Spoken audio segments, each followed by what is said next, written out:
यहाँ पर ध्यान से समझना, आज हमको जो बात है वो क्या है कि rules applicable in the absence of partnership deed.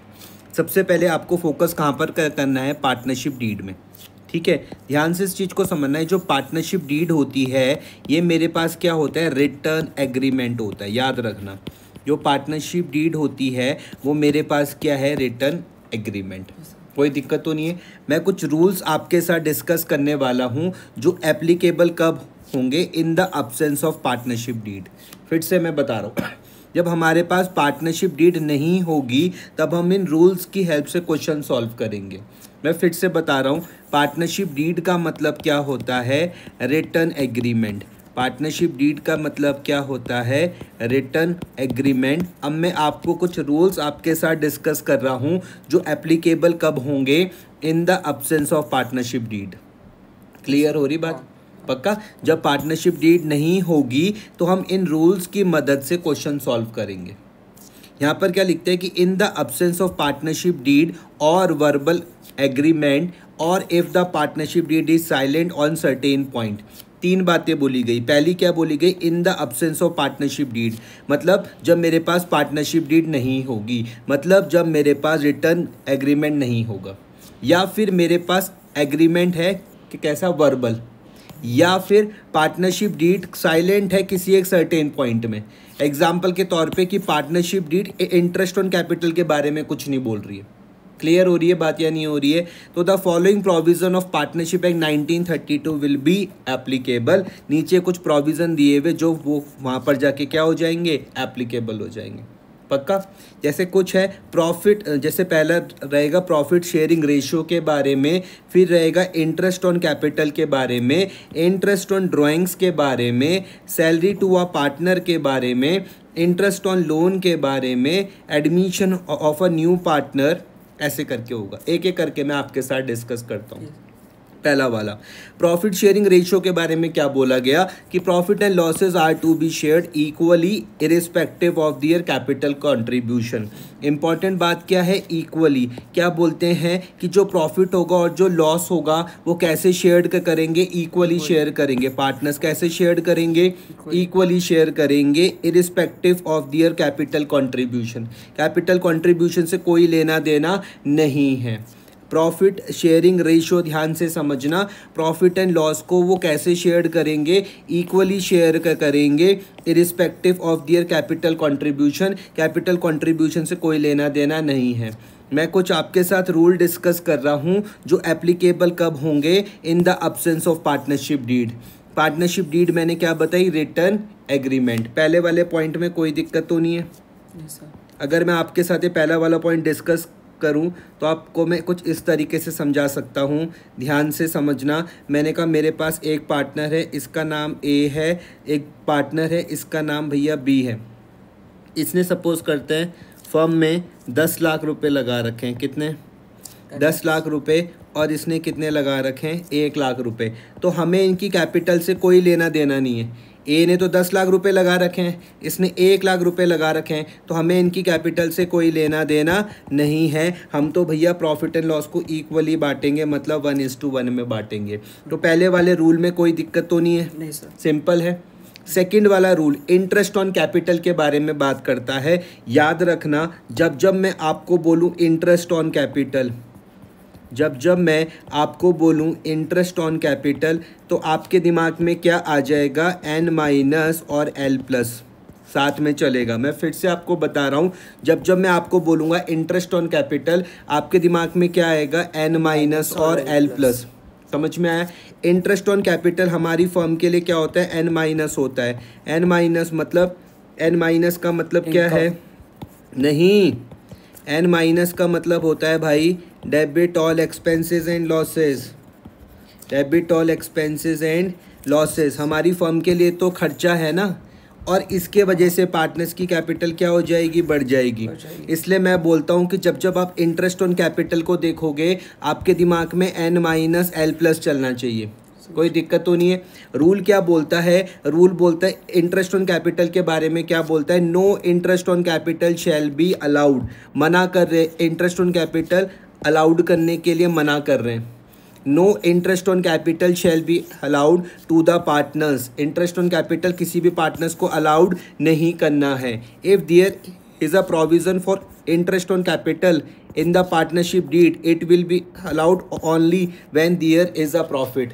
एक एक शब्द ध्यान से मेरी बात को समझना। देखो क्या बात कही गई, पहले तो सीधा बोला गया इंटरेस्ट ऑन कैपिटल के बारे में बोला गया, no interest on capital shall be allowed, आपको इंटरेस्ट ऑन कैपिटल अलाउड नहीं करना है, किसको, पार्टनर्स को। लेकिन अगर कोई भैया प्रोविज़न है, ध्यान से मेरी बात को समझो, if there is a provision for the interest on capital in the partnership deed, partnership deed मैंने क्या बताई अभी, पार्टनरशिप डीड जो हमारा अग्रीमेंट है, रिटर्न एग्रीमेंट मैंने बताया, पार्टनरशिप डीड मैंने आपको क्या बताई, रिटर्न एग्रीमेंट मैंने आपको बताया है। तो बोले if there is a provision for the interest on capital, भैया प्रोविजन है मतलब बोला गया है किसके बारे में, इंटरेस्ट ऑन कैपिटल के बारे में, कहाँ पर, पार्टनरशिप डीड के में। तो it will be allowed only when there is a profit, हम तभी देंगे जब क्या होगा, प्रॉफिट होगा। क्लियर हो रही बात या नहीं हो रही? पहले पॉइंट में कोई दिक्कत तो नहीं थी, प्रॉफिट शेयरिंग रेशियो में, दूसरे में कोई दिक्कत तो नहीं थी। मैं आपके साथ चर्चा क्या कर रहा हूँ, रूल्स जो एप्लीकेबल होंगे in the absence of partnership deed. Third वाले पे अच्छा देखो, इंटरेस्ट ऑन कैपिटल के लिए एक वर्ड आपको समझना पड़ेगा, वो क्या, अलाउड। याद रखना, इनको आप जितनी बार बोल बोल के प्रैक्टिस करोगे आपको उतना ही बेनिफिट होने वाला है। इंटरेस्ट ऑन कैपिटल के लिए क्या वर्ड यूज़ कर रहा हूँ मैं, अलाउड कर रहा हूँ, तो आपको समझ में आ जाएगा कि ये खर्चे की बात कर रहा है।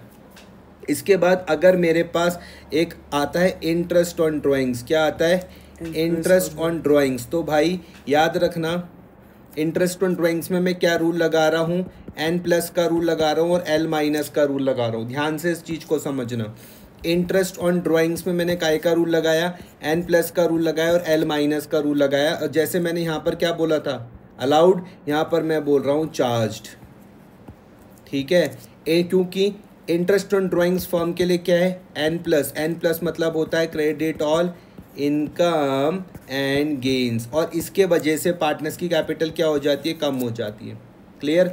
लेकिन हम देखते हैं रूल्स क्या बोलते हैं, तो रूल्स बोल रहे इंटरेस्ट ऑन कैपिटल के सॉरी इंटरेस्ट ऑन ड्राइंग्स के बारे में क्या बोल रहे, no interest is to be charge on drawings, drawings में कोई भी इंटरेस्ट चार्ज नहीं करना है। नींद तो नहीं आ रही तुमको? नहीं सर। तुमको बहुत इजी लग रहा है, तुमने बोला है तो बड़ा ही सिंपल है, प्रॉफिट एंड लॉस इक्वली बांटना है, interest on capital not allowed, और अगर प्रोविज़न हो भी किस में, पार्टनरशिप डीड में हो, तो भी मैं सिर्फ तभी दूंगा जब क्या होगा, प्रॉफिट होगा। It will be allowed only when there is a profit. Interest on drawings के बारे में क्या बोला, no interest is to be charge on drawings, मतलब कोई पार्टनर कितनी भी ड्राइंग कर ले हम उससे कोई भी इंटरेस्ट चार्ज नहीं करेंगे। सिंपल है। मैं क्या कर रहा हूँ, मैं आपके साथ कुछ रूल्स डिस्कस कर रहा हूँ जो एप्लीकेबल कब होंगे, in the absence of partnership deed. ये बातें क्या मैं अपने मन से बोल रहा हूँ? आंसर है नहीं, ये पार्टनरशिप एक्ट 1932 में बातें बोली गई हैं। यह प्रोविज़न है, कहाँ पर बोली गई, पार्टनरशिप एक्ट 1932 पर।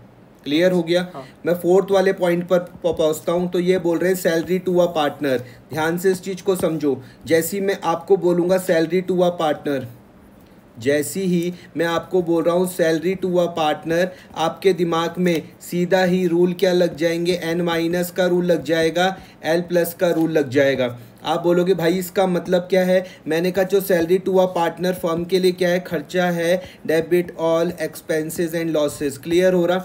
इसके वजह से कैपिटल क्या हो जाएगी, बढ़ जाएगी। नहीं आया समझ में? तो ध्यान से इस चीज़ को समझो, सैलरी टू अ पार्टनर में क्या बोला हुआ, no partner is entitled to any salary, किसी पार्टनर को कोई सैलरी नहीं मिलेगी, कोई कमीशन नहीं मिलेगा for taking part in running the firm's business. कोई पार्टनर कितना भी काम कर ले उसको कोई सैलरी नहीं मिलेगी, उसको कोई कमीशन नहीं मिलेगा, चाहे वो बिजनेस में कितना भी काम कर ले। आया है समझ में? हाँ, आप बोल रहे हो ये तो बहुत ही सिंपल है, प्रॉफिट शेयरिंग रेशियो के लिए तुमने बताया इक्वली बांटना है, इंटरेस्ट ऑन कैपिटल के लिए तुम बोल रहे नॉट अलाउड। अगर प्रोविजन हो किसका, इंटरेस्ट ऑन कैपिटल का, पार्टनरशिप डीड में, पार्टनरशिप डीड का मतलब मैंने क्या बताया था, रिटर्न एग्रीमेंट, तो हम कितना देंगे, सिर्फ प्रॉफिट के बराबर ही देंगे। किसके बराबर देंगे, प्रॉफिट के बराबर ही देंगे, या फिर तब देंगे जब क्या होगा, प्रॉफिट होगा। इंटरेस्ट ऑन ड्राइंग्स के बारे में मैंने बोला no interest is to be charge on drawings. यहाँ पर वर्ड मैंने क्या फोकस करा था, चार्ज। यहाँ पर क्या बोला था, अलाउड। और सैलरी टू अ पार्टनर के बारे में भी मैंने बोला कि किसी भी पार्टनर को कोई सैलरी नहीं मिलेगी, कमीशन नहीं मिलेगा, चाहे वो बिजनेस में कितना भी काम कर ले। अगला मेरे पास आता है इंटरेस्ट ऑन लोन। अगला मेरे पास क्या आता है, इंटरेस्ट ऑन लोन। इसकी मैं पहले एक पिक्चर बना देता हूँ, ध्यान से समझो। ये हो गई मेरे पास फर्म, ठीक है भाई। ये हो गया मेरे पास पार्टनर। ये कौन हो गया मेरे पास, पार्टनर। ये हो गई मेरे पास फर्म। अकाउंटेंट में इसी फर्म का हूँ, ठीक है। आपको हमेशा फर्म के पॉइंट ऑफ व्यू से समझना है। हाँ। इस पार्टनर ने मान लो फर्म को 1 लाख रुपए का लोन दिया। कितने रुपए का, 1 लाख रुपए का। तो फर्म की तो लायबिलिटी बढ़ गई या नहीं बढ़ गई, इसको मैं बोल सकता हूँ पार्टनर्स लोन। हाँ, इसको मैं बोल सकता हूँ पार्टनर्स लोन। अब कैपिटल के साथ कंफ्यूज मत हो जाना कि पार्टनर्स कैपिटल अलग है, पार्टनर्स लोन अलग है। तो इस पार्टनर्स लोन में कम से कम हम इंटरेस्ट कितना अलाउड करेंगे, eight the rate of 6% per annum. ध्यान से समझना, इंटरेस्ट कम से कम हम कितना देंगे, 6% पर एनम देंगे। रूल काय का लगा रहा हूँ मैं, N- का और L+ का। समझ में आया। N- के लिए मैं क्या बोल रहा हूँ, फॉर्म के लिए खर्चा है, debit all expenses and losses. कोई दिक्कत तो नहीं है। इसके वजह से जो पार्टनर्स लोन वाली लायबिलिटी थी वो क्या हो जाएगी, बढ़ जाएगी। कोई दिक्कत तो नहीं है। आपको यहाँ पर अब एक्स्ट्रा ध्यान देना है, एक्स्ट्रा ध्यान देना है, याद रखना। अब यहाँ पर आपको एक्स्ट्रा ध्यान देना है, एक्स्ट्रा ध्यान देना है। क्या है, इंटरेस्ट ऑन पार्टनर्स लोन के लिए मैं एक वर्ड बोल रहा हूँ, चार्ज अगेंस्ट प्रॉफिट। क्या बोल रहा हूँ मैं, चार्ज अगेंस्ट प्रॉफिट। ध्यान से मेरी बात को समझना, आगे मैं इसको डिटेल में समझाऊंगा।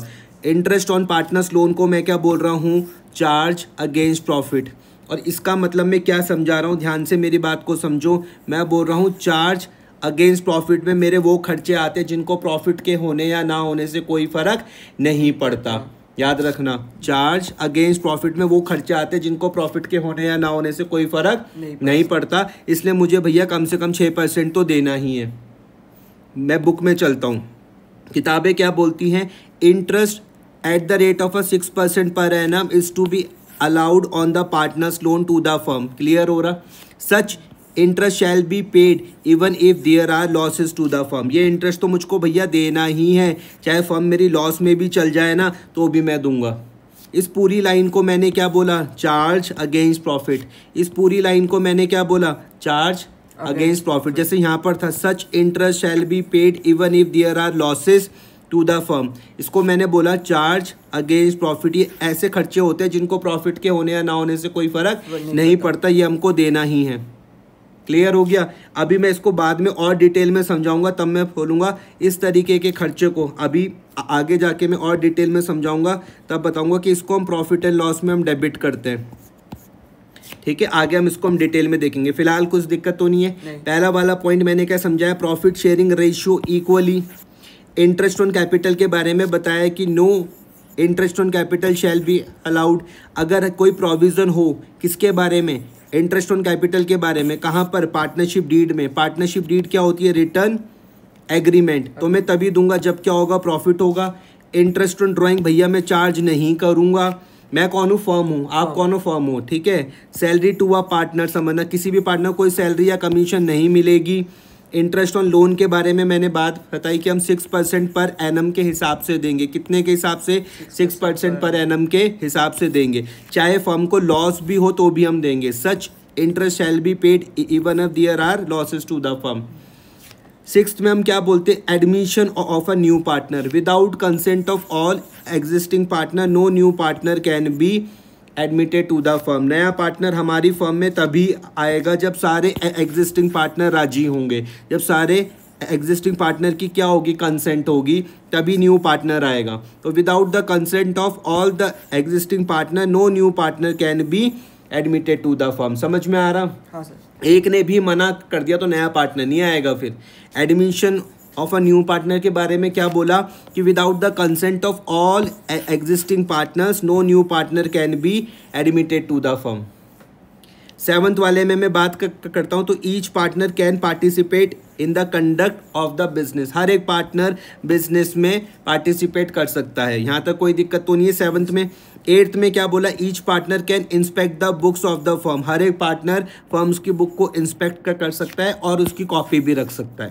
Okay sir. It should be remember that partners में change any of the above provision by coming to a common agreement. Partners चाहे तो इसमें से किसी भी प्रोविजन को चेंज कर सकते हैं एक कॉमन एग्रीमेंट लाके, कोई दिक्कत तो नहीं है। नहीं। इलस्ट्रेशन नंबर 1 में आपके साथ पहले डिस्कस कर रहा हूँ, फिर आपने इसके नोट्स बनाने और इस क्वेश्चन को खुद सॉल्व करना है। इलस्ट्रेशन नंबर 1 है, मेरे पास पार्टनर है अनीशा, बिपाशा और मीठी। 3 पार्टनर है, अनीशा, बिपाशा और मीठी मेरे पास पार्टनर है जो पार्टनरशिप में कब आते हैं, 1 अप्रैल 2024 को आते हैं। अनीशा, बिपाशा एंड मीठी entered into partnership on 1 April 2024 with capital of rupees 4 lakh, 3 lakh and 2 lakh respectively. तो अनीशा की कैपिटल है कितनी, 4 लाख रुपए, बिपाशा की है कितनी, 3 लाख रुपए, मीठी की है 2 लाख रुपए। In addition to the capital Mithi has advance a loan of rupees 1,50,000। ध्यान से मेरी बात को समझना, कभी भी इन दोनों को एक साथ मत ले लेना। पार्टनर्स कैपिटल अलग है, पार्टनर्स लोन अलग है, आपस में इनको मर्ज मत कर देना। देखो यहाँ पर अगर मैं मीठी की कैपिटल बोलूँ तो उसकी 2 लाख रुपए, लेकिन जो मीठी ने फर्म को लोन दिया वो 1.5 लाख रुपए। समझ में आई बात या नहीं आ रही? आपस में इनको मर्ज नहीं करना। कैपिटल अलग है, पार्टनर्स लोन अलग है। ये जो 1.5 लाख रुपए ये क्या है, पार्टनर्स लोन है। क्लियर हो गई? Since they had a no agreement to guide them, उनके बीच में कोई एग्रीमेंट नहीं है। क्लियर हो गया? दे faced following issue during and at the end of the year. अब कुछ प्रॉब्लम आती है, उसका हमको सॉल्यूशन बताना है। ठीक है, किस बेसिस पर बताएंगे, जो हमने यहाँ पर ये पॉइंट सीखे इन्हीं के ही बेसिस पर हम इनका सॉल्यूशन देंगे। क्लियर? पहला, Anisha wanted interest on capital. Anisha कौन सी, जिसने 4 लाख रुपए लगा रखे हैं। अनीशा कौन है, जिसने बिजनेस में 4 लाख रुपए लगा रखे हैं। Anisha wanted interest on capital to be provided at the rate of 9% per annum. Anisha क्या चाह रही है, इंटरेस्ट ऑन कैपिटल दो भैया इसको, क्या रेट से, 9% के हिसाब से। तो क्या देंगे हम। और देखो यहाँ पर बिपाशा और जो मीठी है वो एग्री नहीं कर रहे, तो किसके साथ जाओगे आप? नहीं देंगे। नहीं देंगे। आपने कहा कि भैया ये ठीक है, बिपाशा और मीठी ठीक है, नहीं आया समझ में? हाँ। फिर से अनीशा कौन है, जिसने ये 4 लाख रुपए लगा रखे, ये क्या है, Anisha wanted interest on capital to be provided at the rate of 9% per annum, लेकिन बिपाशा और मीठी डिड नॉट एग्री। समझ में आया? हाँ। तो आपने बोला नॉट अलाउड। क्लियर? क्योंकि अग्रीमेंट ही नहीं है। हाँ। और लॉस भी और प्रॉफिट भी नहीं हुआ अच्छा खासा। ठीक है, तो आपने बोला नॉट अलाउड। इतनी मेरी बात समझ में आ रही है? हाँ। अब देखो इसका answer, in the absence of the partnership deed the provision of the partnership act 1932 will apply according to which no interest is payable on capital. कोई दिक्कत तो नहीं है? नहीं। क्या ये बातें मैं अपने दिमाग से बता रहा हूँ? आंसर है नहीं, ये प्रोविजन लिखे हुए कहाँ पर लिखे हुए, इंडियन पार्टनरशिप एक्ट 1932 पर लिखे हुए। हाँ। क्लियर हो गई बात? दूसरे में मैं पहुंचता हूँ, सेकंड वाले में वो क्या बोल रहे कि मीठी कौन है, जिसने 2 लाख रुपए कैपिटल लगाए थे। Mithi wanted that interest on loan be paid to her at the rate of 10% per annum. देखो मीठी ने 1.5 लाख रुपए का लोन भी तो दिया था। हाँ। तो वो क्या चाह रही है कि भैया उसको 10% पर एनम के हिसाब से क्या दो, इंटरेस्ट ऑन लोन दो। ध्यान से मेरी बात को समझो, मीठी ने 1.5 लाख रुपए का लोन भी तो दिया था। हाँ। अब वो क्या चाह रही है कि भैया मुझको इंटरेस्ट ऑन लोन दो, किसके हिसाब से, 10% पर एनम के हिसाब से। हाँ। लेकिन अनीशा और बिपाशा बोल रहे कि भैया 5% के हिसाब से मिलेगा। तो कौन ठीक है, कौन गलत है? अनीशा और बिपाशा ठीक है, क्योंकि मैक्स 6% पर एनम हो मैक्स सकता है। नहीं, वो 6 ही है। हाँ। तो 5% नहीं होएगा। आया समझ में? हाँ। तो इसका आंसर आप क्या बोलोगे, जो आप बोल रहे हो सही बोल रहे हो कि interest on loan by partners will be paid eight the rate of 6% per annum during losses. हाँ, तो इसको मैं क्या बोलता हूँ, चार्ज अगेंस्ट प्रॉफिट बोलता हूँ। हाँ। इस तरीके के खर्चे को मैं क्या बोलता हूँ, चार्ज अगेंस्ट प्रॉफिट बोलता हूँ। चार्ज अगेंस्ट प्रॉफिट कैप बोलता हूँ मैं इसको। ठीक है, ध्यान से इस चीज को समझना। तो आप क्या बोलोगे कि मीठी तो ये चाह रही थी कि भैया उसको इंटरेस्ट ऑन लोन 10% के हिसाब से मिल जाए, अनीशा और बिपाशा चाह रहे 5% के हिसाब से। तो आप ना इनकी बात सुनोगे ना इनकी बात सुनोगे, आप बोलोगे इंटरेस्ट लोन हम किसके हिसाब से देंगे, 6% के हिसाब से देंगे। कोई दिक्कत तो नहीं है?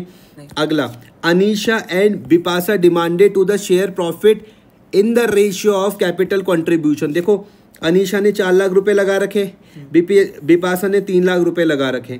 अनीशा ने 4 लाख रुपए लगा रखे, बिपाशा ने 3 लाख रुपए लगा रखे। अनीशा और बिपाशा जो डिमांड कर रहे हैं वो बोल रहे हैं कि भैया हम प्रॉफिट का शेयर जो लेंगे वो अपनी कैपिटल कंट्रीब्यूशन के हिसाब से लेंगे, लेकिन मीठी वहाँ पर मीठी is not in agreement with this proposal. तो मीठी करेक्ट है, क्योंकि ऐसे केसेस में जहाँ कोई अग्रीमेंट नहीं है वहाँ पे इक्वल शेयरिंग। बहुत बढ़िया। तो आप तो थर्ड वाले का क्या बोलेंगे आप कि profit will be shared equally, यहाँ तक कोई दिक्कत नहीं है। नेक्स्ट है मेरे पास फोर्थ वाले पॉइंट में मैं पहुंचता हूँ। फोर्थ वाले में बोलते हैं Bipasha being a working partner. Bipasha कौन है? वर्किंग पार्टनर है। वो डिमांड क्या करती है? 10,000 पर मंथ की डिमांड करती है। बिपाशा आपके पास कौन है भैया? वर्किंग पार्टनर है। वो डिमांड क्या कर रही है? वो पेमेंट डिमांड कर रही है 10,000 पर मंथ की as remuneration for which other partners are not in agreement. Bipasha भैया एक वर्किंग पार्टनर है, तो उसके बदले में वो बोल रही है कि मुझे 10,000 पर मंथ की पेमेंट चाहिए रेमुनरेशन के तौर पर, लेकिन दूसरे पार्टनर एग्री नहीं कर रहे हैं। तो हम क्या करेंगे सर? दूसरे पार्टनर्स के साथ जाएंगे, क्योंकि यहाँ पे हम लोग ने कोई अग्रीमेंट नहीं बनाया, तो कोई सैलरी पार्टनर्स को नहीं दे सकते। बहुत सही जवाब, ठीक है। तो आप बोलोगे कि no salary remuneration is payable to any partner. यहाँ तक कोई दिक्कत तो नहीं है। नहीं। अगला फिफ्थ वाले में क्या चीज़ है आप यहाँ पे ध्यान से समझना। अनीशा, अनीशा कौन सा पार्टनर है? मेरे पास पहला ही वाला है, ठीक है। Anisha withdrew 1 lakh from the firm for his personal use. ध्यान से समझना, अनीशा ने फर्म से 1 लाख रुपीज विड्रू करे, किसके लिए? पर्सनल यूज के लिए, जिसको मैं क्या बोलता हूँ? ड्राइंग्स बोलता हूँ। इसको मैं क्या बोलता हूँ? ड्राइंग्स बोलता हूँ। जब कोई पार्टनर अपने पर्सनल यूज के लिए विड्रू करता है तो मैं उसको क्या बोलता हूँ? ड्राइंग्स बोलता हूँ। बिपाशा एंड मीठी demand that interest on drawing B charge from her at the rate of 6% per annum. Bipasha और मीठी क्या डिमांड कर रहे हैं कि हम इंटरेस्ट ऑन ड्राइंग चार्ज करेंगे, किस रेट से? 6% पर एनम से। तो कौन सही है? अनीशा करेक्ट है सर, क्योंकि जब भी कोई अग्रीमेंट नहीं होता है तो कितना भी ड्राइंग आप कर लो उसमें इंटरेस्ट चार्ज नहीं होता। ठीक है, तो interest on drawing by Anisha will not be charge. अगला सिक्स्थ वाला है Mithi wants to introduce her son as a partner. Mithi क्या चाह रही है कि जो उसका बेटा है वो एज अ पार्टनर के तौर पर आए, लेकिन बिपाशा मना करती है, ऑब्जेक्ट्स टू इट। तो कौन सही है, कौन गलत है? सर बिपाशा सही है, क्योंकि इसमें अलाउड नहीं रहता है। ठीक है, तो इसमें मैंने क्या पॉइंट बताया था यहाँ पे समझना। सिक्स्थ वाले पॉइंट में था admission of a new partner without the consent of all the existing partners no new partner can be admitted. जब तक भैया सबकी कंसेंट ना मिल जाए सारे पार्टनर की, कोई भी पार्टनर एडमिट नहीं होगा। No new partner can be admitted. एक भी पार्टनर ने अगर मना कर दिया तो फिर कोई नया पार्टनर नहीं आएगा। तो आंसर इसका क्या हो जाएगा? A new partner can not be admitted without the consent of all the partners, hence Mithi son can not be admitted as a partner. समझ में आया? कोई दिक्कत